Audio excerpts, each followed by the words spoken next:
Valentine's Day traces its origins to ancient Rome, where a mid-February festival celebrated fertility and purification. Later, as Christianity spread, the holiday was linked to Saint Valentine, a 3rd century priest martyred for performing secret marriages against Emperor Claudius II's orders. Over time, legends grew around Valentine, portraying him as a symbol of love and devotion. By the Middle Ages, February 14th became associated with romance, thanks in part to poets like Geoffrey Chaucer. Today, Valentine's Day celebrates love in all its forms, from romantic connections to acts of kindness and friendship.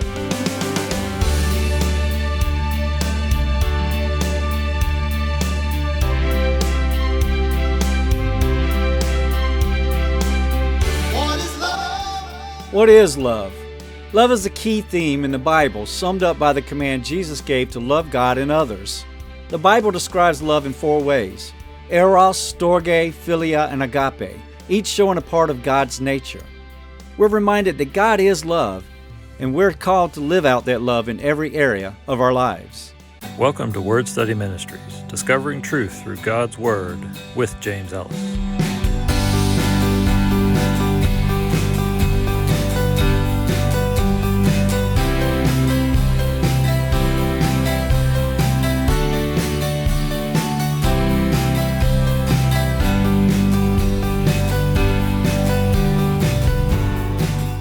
Hello and welcome to the Valentine's Day podcast.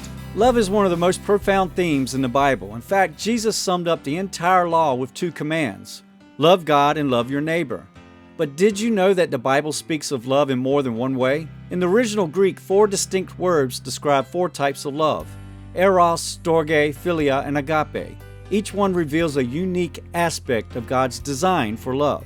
Let's focus on one verse that ties this all together. 1 John 4:16, which says, "So we have come to know and to believe the love that God has for us. God is love, and whoever abides in love abides in God, and God abides in him." This verse reminds us that love isn't just something God does, it's who he is. And because we're made in his image, love is at the core of who we're called to be. Now let's explore the 4 types of love and how they reflect God's character. The first type of love is Eros, which refers to romantic or passionate love. Well, the Bible doesn't use this specific Greek word. It celebrates love within the context of marriage. In Song of Solomon 7:10, it's captured this way: "I am my beloved's, and his desire is for me." Eros is a gift from God designed to deepen intimacy between a husband and a wife. It reflects God's creativity and the joy found in relationships. However, the Bible also warns that this kind of love must be guided by commitment and purity. Hebrews 13:4 reminds us, "Let marriage be held in honor among all, and let the marriage bed be undefiled." The second type of love is Storge, which refers to the natural affection found in families. This is the love of parents have for their children and siblings have for each other. A great example of Storge is found in Exodus 2:3-6, where the love of Moses' mother led her to protect him, and Pharaoh's daughter showed compassion by rescuing him. Storge reflects God's tender care for his children.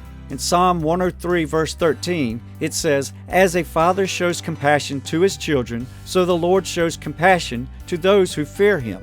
It's a love that endures through life's challenges and reminds us of the importance of nurturing relationships within our families. The third type of love is Philia, often called brotherly or friendship love, as in Philadelphia, the city of brotherly love.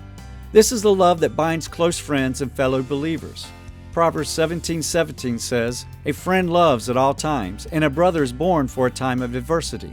Philia is the love Jesus spoke of when he said that there is no love greater than when a friend lays down his life for another. This love is rooted in loyalty, trust, and mutual encouragement. As followers of Christ, we're called to demonstrate Philia by building each other up in faith and sharing life's burdens together. And the final type of love, and the most profound, is Agape. Agape love is God's unconditional, sacrificial love. It is the love that led Jesus to the cross. Romans 5:8 tells us, "But God shows his love for us in that while we were still sinners, Christ died for us."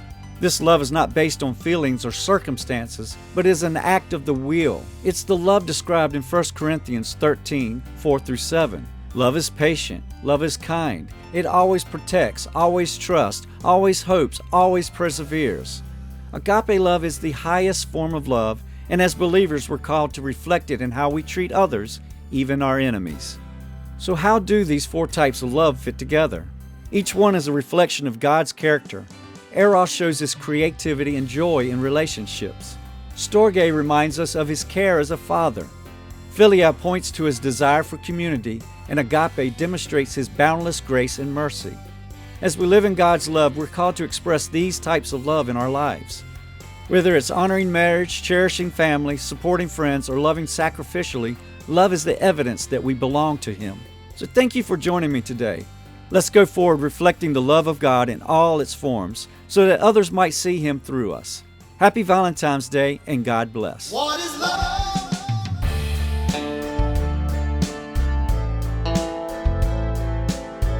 Thank you for listening to Word Study Ministries, discovering truth through God's Word with James Ellis.